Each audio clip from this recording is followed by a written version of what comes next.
আমি রাজীব আবার চলে এসেছি আপনাদের কাছে পরবর্তী ভিডিও নিয়ে। আপনারা সকলে আগের ভিডিওতে যতটুকু জেনেছেন আজ তার পরের অংশ শুনবেন। এর আগের ভিডিওতে হাতে দ্বাদশ রাশির অবস্থান ও গ্রহের অবস্থান সম্পর্কে জানালাম। আজ প্রথমে জানাবো কোন ব্যক্তি কোন গ্রহের প্রভাবে রয়েছে কিভাবে বুঝবেন। কোনো ব্যক্তি বা কোনো জাতক কোন গ্রহের প্রভাবে রয়েছে সেটি জানতে হলে হাতে অবস্থিত গ্রহ পর্বতের স্থানগুলি ভালো করে পর্যবেক্ষণ করে দেখতে হবে। অর্থাৎ হাতের এই অংশগুলি ভালো করে পর্যবেক্ষণ করতে হবে। এদের মধ্যে যে গ্রহটি অন্য গ্রহের অপেক্ষায় পুষ্ট এবং উন্নত থাকবে, কোনো এক ব্যক্তি বা জাতক সেই গ্রহের প্রভাবে থাকবে। যদি একসাথে একাধিক গ্রহ সমান ও পরিপুষ্ট দেখা যায়, তবে দেখতে হবে কোন গ্রহ পর্বতটি একাধিক গ্রহ পর্বত অপেক্ষায় মধ্যবর্তী স্থানে অবস্থিত, অথবা কোনো একটি শুভ চিহ্ন থাকবে। এছাড়া অন্য গ্রহের অপেক্ষায় লাল বা লালচে কিনা সেটা দেখতে হবে। এবার নিশ্চিত আপনারা কোনো এক ব্যক্তি বা জাতকের হাত দেখে বুঝতে পারবেন যে সেই ব্যক্তি বা জাতক কোন গ্রহের প্রভাবে রয়েছে। এবার আমি আলোচনা করব আমাদের প্রত্যেকের হাতের ওপর অবস্থিত আঙুলগুলিতে যে গাঁট থাকে সেই গাঁটগুলি নিয়ে।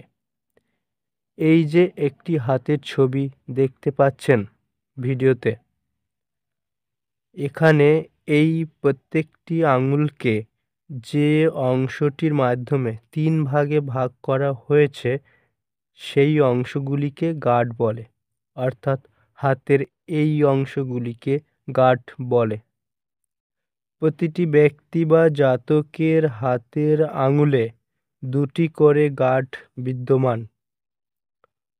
প্রথম ও দ্বিতীয় পর্বের মধ্যবর্তী অংশে প্রথম গাঁট অবস্থিত, আর দ্বিতীয় এবং তৃতীয় পর্বের মধ্যবর্তী অংশে দ্বিতীয় গাঁট অবস্থিত।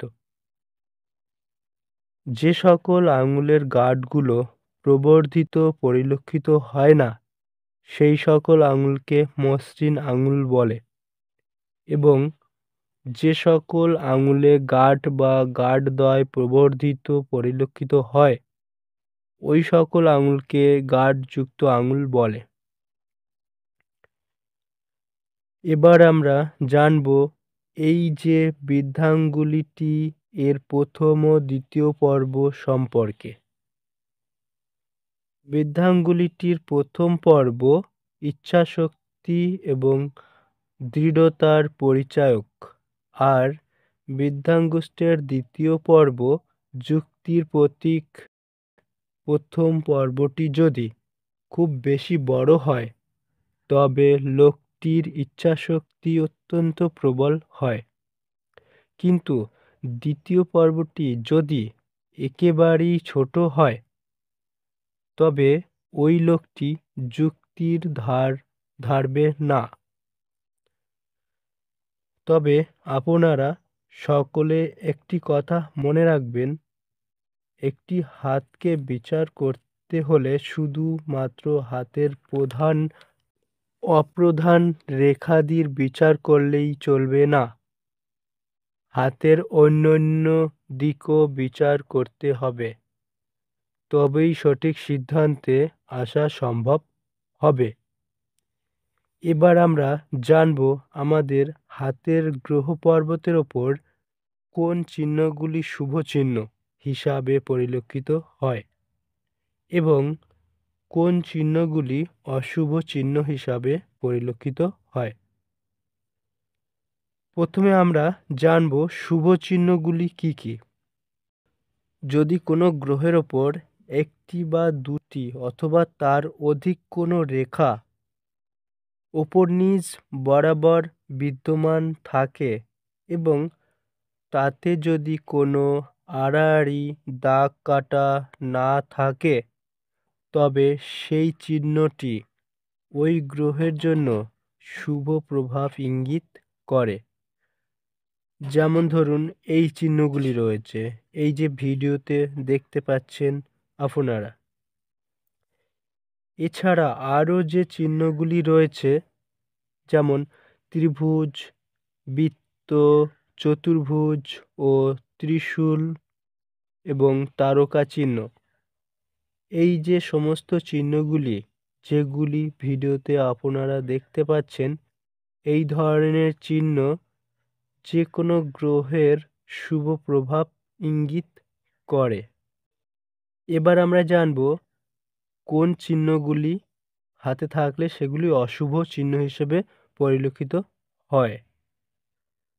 যদি কোনো গ্রহের ওপর আড়াআড়ি রেখা, অর্থাৎ এই ধরনের রেখা, ভিডিওতে যে রেখাটি দেখতে পাচ্ছেন, এবং জাল চিহ্ন, ক্রস চিহ্ন, দ্বীপ চিহ্ন, তিলাদি চিহ্ন, এই সব চিহ্নগুলি গ্রহের ওপর থাকলে সেই গ্রহের অশুভ প্রভাব পড়ে ব্যক্তি বা জাতকের জীবন ক্ষেত্রে। আজ এর বেশি আলোচনা করব না, তবে ভিডিওটা অনেক বড় হয়ে যাবে। এর পরবর্তী অংশ নেক্সট ভিডিওতে আলোচনা করব। নেক্সট ভিডিওতে আলোচনা করব গ্রহের বৈশিষ্ট্য ও তার প্রভাব সম্পর্কে।